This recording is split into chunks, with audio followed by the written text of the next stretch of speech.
Back to my channel. I am back with a new video again. आणि आता आम्ही निघालोय नवी मुंबईला. तर आमचा एक फ्रेंड येतोय, त्याला घ्यायला चाललोय. अथर्वला गोवाला गेलेला तो मॅच साठी, त्याला घ्यायला चाललोय. आणि बघू आजच्या दिवसात काय होतं. बरेच दिवस झाले व्लॉग नव्हता बनवला, तर मी विचार केला की आज व्लॉग करूया. तर लेट्स गो. बघूया. आताच आम्ही निघालो जस्ट आणि खूप ट्रॅफिक चालू झाले. बघा तुम्ही बघू शकता पुढे. सो या आता थोड्या वेळाने बोर झालो की वैभवला गाडी चालवायला देऊन टाकीन आणि मी झोपणार आहे. बघितला मतलबी. येस.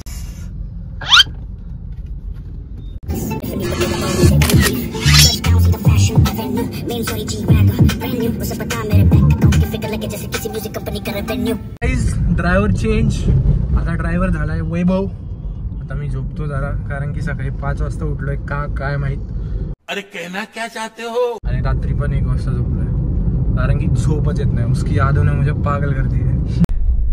हसदे चेहरिਆਂ ਦਾ ਮਤਲਬ ਇਹ ਨਹੀਂ ਹੁੰਦਾ ਕਿ ਉਹਨਾਂ ਨੂੰ ਕਦੇ ਕੋਈ ਤਕਲੀਫ ਨਹੀਂ ਹੁੰਦੀ, ਉਹਦਾ ਮਤਲਬ ਇਹ ਹੁੰਦਾ ਕਿ ਇਹਨਾਂ ਨੂੰ ਤਕਲੀਫ. तर गाईज आता आम्ही पोहोचू थोड्या वेळात. आम्ही त्याला फोन लावलेला, तो एक्सप्रेस हायवेवर होता. त्याला पण एक 45 मिनिट्स लागतील, आम्हाला पण एक 30 मिनिट्स लागतील पोहोचायला. तर आता जातो. आणि हा व्लॉग मी वैभवला एडिट करायला देणार आहे. आज दिवस मैं क्या करूं, फिर जॉब छोड़ दूं? हे आता करायचं का कार टॉक्स. मी प्रश्न विचारतो तुला, काय बोलतो. अथर्वला विचारू. अथर्व सोबत कार टॉक्स करू आज. कार टॉक्स विथ सुमित या व्लॉगचं टायटल आहे. तर अथर्वला घेऊ. अथर्वच्या पूर्ण जर्नीचा एक्सपिरियन्स विचारू, कारण की मला फक्त माहिती आहे, वैभवला पण नाही माहिती. त्याने गोवाला काय काय आपल्याला इकडे लागेल ठीक आहे. आपल्याला नाही, मला खूप जास्त लागेल ते. पण तू समझा? हाँ. नहीं तू समझा नहीं. तर गाईज आता आम्ही 5 मिनिटात उचलू त्याला थोडंसं असं रिलॅक्स होऊ देऊ, मग कार टॉक्स चालू करू आपले. कारण तो आताच बसमधून झोपेतून उठून उतरलाय, तर लगेच चालू केलं की तो डायरेक्ट व्लॉगमध्येच चालू होईल नाही का. तर थोडं त्याला असं रिलॅक्स होऊ देऊ.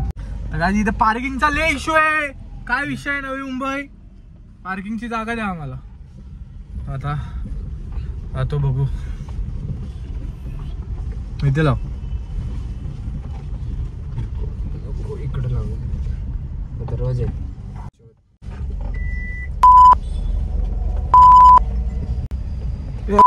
शिव्या देतो गाईज हो बघा. तर गाईज ड्रायव्हर चेंज. आणि आता अथर्व आलाय. अथर्व बसला पाठी, दाखव त्याला. Hello guys. तर आता कार टॉक्स चालू करू आपण. त्याचा एक्सपिरियन्स विचारू. गोवाला गेलेला तो, काय काय केलं, कसं केलं, मॅच कशी झाली. मॅचला गेलेला गोल्ड मेडल जिंकलाय भावाने आपल्या. तर त्याचं तुम्हाला इंस्टाग्रामवर बघायला भेटेल. आणि चला कंटिन्यू करा, आणि तुम्ही पण कंटिन्यू करा, शेवटपर्यंत व्हिडिओ बघा. Let's go. तर गाईज वेलकम बॅक. आपला नवीन सेगमेंट आहे की कार टॉक्स विथ सुमित. तर त्याच्यात पहिला आपला गेस्ट आहे अथर्व गावकर. पाठी दाखवतो. मी गेस्ट नाही यार, चॅनलच आपलं. तर गाईज आपण आता याला क्वेश्चन विचारणार आहे. गोवाला गेलेला, तर गोवाला जाण्याचा मेन पर्पज काय होता. नक्की मॅच साठीच गेलेला की अजून काही रिझन होता. फर्स्ट ऑफ ऑल या नवीन सेगमेंटसाठी खूप खूप ऑल द बेस्ट सुमितला. मला एक प्रिव्हिलेज भेटलंय चांगलं की मी काय बोलतात पहिला कंटेंडर का first contestant in the house. First contestant आहे मी ह्याच्या चॅनलवरती. तर खूप मोठे मोठे गेस्ट असंच येऊ दे. आणि पहिला क्वेश्चन असा की गोव्याला जाण्याचा मेन पर्पज माझा ॲक्च्युली मॅचच होता, पण प्रायमरी पर्पज होता की माझं सिलेक्शन झालेलं. प्रिव्हियसली मी दिल्ली नॅशनल्स जिंकलेलो, त्याच्या बेसिसवर माझं सिलेक्शन झालेलं साऊथ एशियन कराटे चॅम्पियनशिपसाठी माझं सिलेक्शन झालेलं. आणि मग चांगली ऑपॉर्च्युनिटी होती माझ्यासाठी की ते पार्टिसिपेट करण्यासाठी.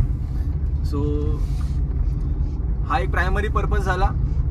सेकंडरी गोवा आहे ब्रो, मला फिरायचं होतं. मला मी टाईम हवा होता माझा. आणि हा ठीक आहे, म्हणजे आमच्या इकडनं मी एकटाच सिलेक्ट झालेलो. सो चांगली झाली ट्रिप. मी एक कसं विचार केला की सोलो पण फिरेल, एक थोडा मी टाईम मिळेल मला. That's it. तर गाईज हा प्रश्न विचारायचं कारण असं, कारण की सोलो गेलेला. फर्स्ट सोलो ट्रिप होती. फर्स्ट सोलो ट्रिप होती माझी. फर्स्ट सोलो ट्रिप होती. आणि आमच्यासाठी हे नॅशनल्स आणि साऊथ एशियन चॅम्पियनशिप म्हणजे आम्ही सगळे कराटे प्लेयर्स आहेत. आणि हा आमचा कोच होता आधी, आता मित्र झालाय. आधी कोच होता, मग तेव्हापासून आम्ही एकत्र जायचो मॅचेसला. तर ही फर्स्ट सोलो मॅच होती त्याची, त्याच्यामुळे हा प्रश्न विचारायचा होता. तर मग टीमला मिस केलं की नाही, हा सेकंड क्वेश्चन. सगळ्यात जास्त मिस केलं असेल ते माझ्या मित्रांना, माझ्या टीमला. कारण की हे सगळं माझ्यासाठी पण नवीन आहे. एकटाच जाणं, कुठेतरी कम्पीट करणं. हा म्हणजे ठीक आहे, मी केलंय कम्पीट बऱ्याच ठिकाणी, पण मिस तर खूप केलं पाहिजे सगळ्यांना. म्हणजे प्रत्येक मी जिथे पण फिरायचो, जिथे पण मॅच खेळायचो, जेव्हा लिटरली मला मेडल पण घालत होते तिथे चॅम्पियनशिपच्या वेळेस, तेव्हा माझे पार्टनर्स नव्हते माझ्यासमोर माझ्यासाठी चीअर करायला, माझ्यासोबत फोटो काढायला. ती खूप गोष्ट मिस केली. तर गाईस थर्ड क्वेश्चन हाच होता की चेअर काढायला कोण नसल्यावर स्वतःला कसं मोटिवेट करायचं. हे एकदा जेव्हा एकटं जातं माणूस कुठे, तेव्हाच समजतं. म्हणजे कोणत्याही मॅचला किंवा कोणत्याही गोष्टीला तुम्ही करिअरसाठी बाहेर जाता तेव्हा स्टार्टिंगला एकटेच असतात, स्टार्टिंगला मित्र नसतात, आणि शेवटी पण एकटाच गेलाय. तर ओव्हरऑल एक्सपिरियन्स कसे प्लेयर्स होते, कसं कॉम्पिटिशन होतं, टफ होतं, म्हणजे इझी होतं? कॉम्पिटिशन तर बरीच टफ होती. चांगल्या साऊथ एशियन कंट्रीजचं पार्टिसिपेशन होतं त्याच्यामध्ये. ऑफकोर्स म्हणजे सगळे चॅम्पियन्स तिथे पार्टिसिपेट करणार होते. छोटी मॅच नव्हती तिथे, असे ओपन मॅचेस असतात ते. म्हणजे तिथे बिगनर्स पण पार्टिसिपेट करू शकतात, ॲडव्हान्स प्लेयर्स पण पार्टिसिपेट करू शकतात, इलाइट प्लेयर्स पण पार्टिसिपेट करू शकतात, आणि मास्टर्स पण पार्टिसिपेट करू शकतात. तर या चॅम्पियनशिपमध्ये फक्त मास्टर्स पार्टिसिपेट केले होते, आणि त्यातल्या त्यात माझी कॅटेगरी सगळ्यात वरची होती. म्हणजे मी masters black belts above 18 category मध्ये होतो. म्हणजे माझ्यावरती कोणती कॅटेगरी नव्हती.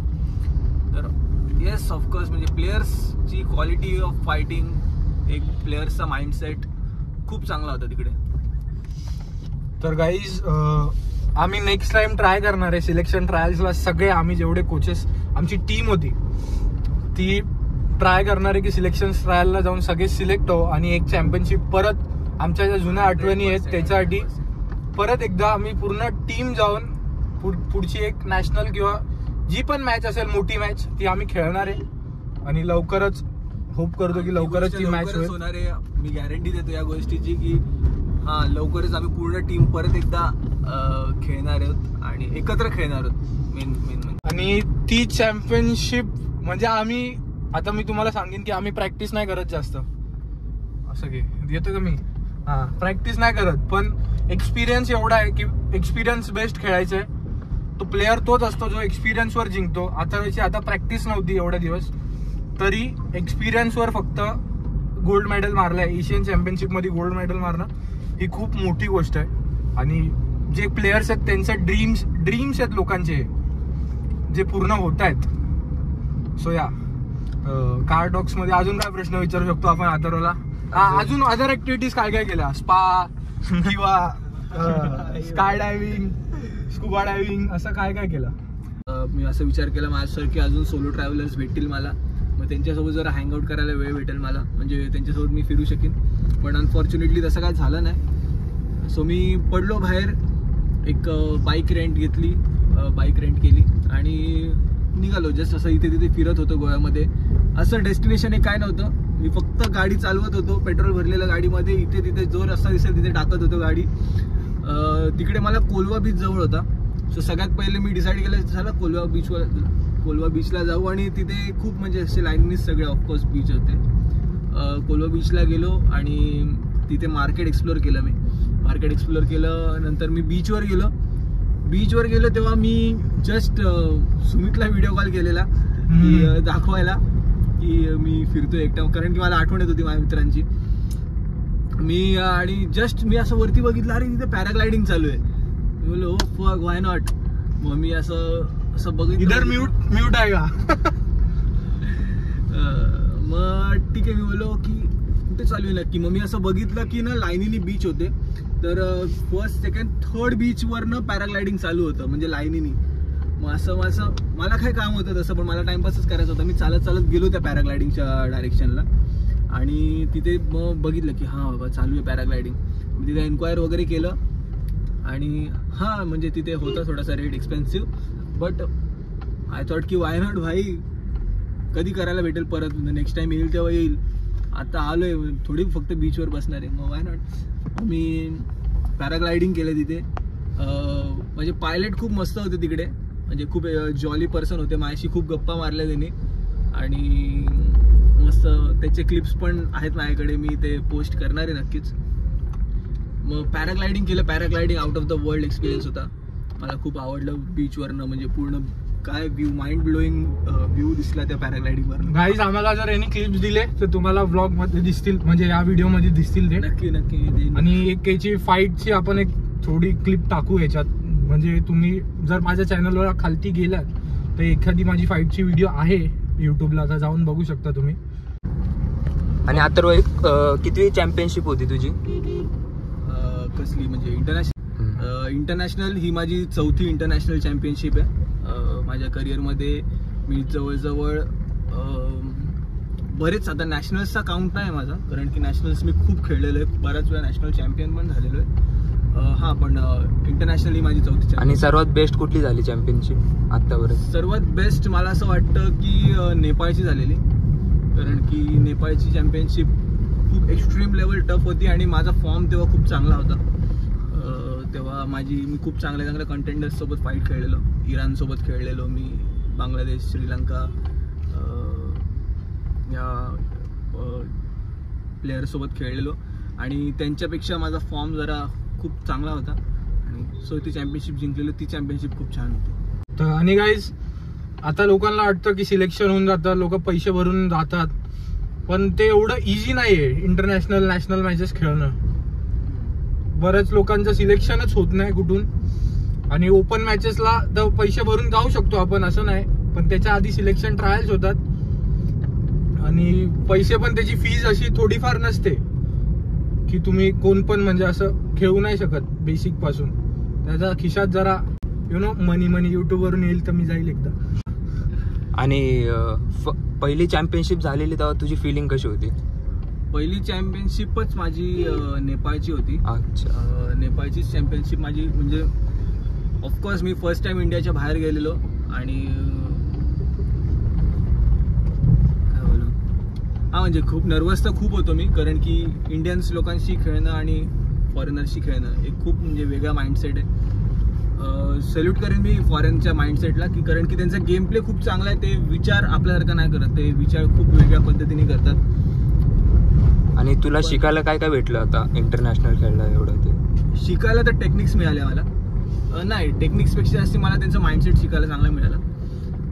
त्यांचा माइंडसेट ॲक्च्युली खूप स्ट्रॉंग आहे. मी ना आता कम्पेअर केलं इंडियन्सचा माइंडसेट आणि फॉरेन कंट्रीजचा माइंडसेट, तर स्पोर्ट्सच्या रिलेटेड म्हणजे ज्या वेमध्ये ते अप्रोच करतात प्लेयर्सला, ज्या वेमध्ये ते ग्राउंडला अप्रोच करतात, ज्या वेमध्ये ते जे डेडिकेशन ते दाखवतात स्पोर्ट्समध्ये, तर मला फॅसिनेट केलं ते खूप त्यावेळेस. सो या that's it for this video. आणि तुम्हाला कसा वाटला हा कार सेगमेंट आम्हाला सांगा कमेंट्समध्ये. तर आम्ही अजून लोकांसोबत बनवू. आमच्याकडे खूप असे फ्रेंड्स आहेत ज्यांनी त्यांच्या लाईफमध्ये खूप काय अचीव केलंय. आमच्याकडे खूप चांगले लोक आहेत ज्यांना आपण आणू शकतो या पॉडकास्टमध्ये. तर जर तुम्हाला हा पॉडकास्ट आवडला, पॉडकास्ट बोलतोय, कार टॉक्स आवडला, कार टॉक्स विथ सुमित जर आवडला तर आणू आपण. आणि बघा पुढचा ब्लॉग कसा होतो कंटिन्यू. Let's go.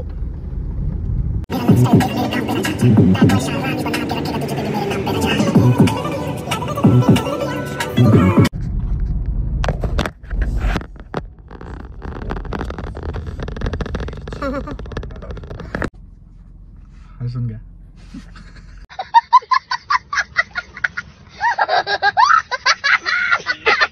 गाईज आता सीन झालेला, जाऊ द्या, मी तो सांगत नाही.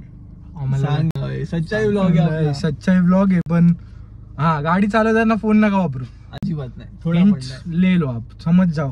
गाडी साईडला थांबवा आणि मग फोन वापरा. हा, तर मी ऍक्च्युली व्लॉग एंड करायचा होता, तर मी फोन घेतला हातात आणि थोडीशी गाडी लागणार होती तर नाही लागली.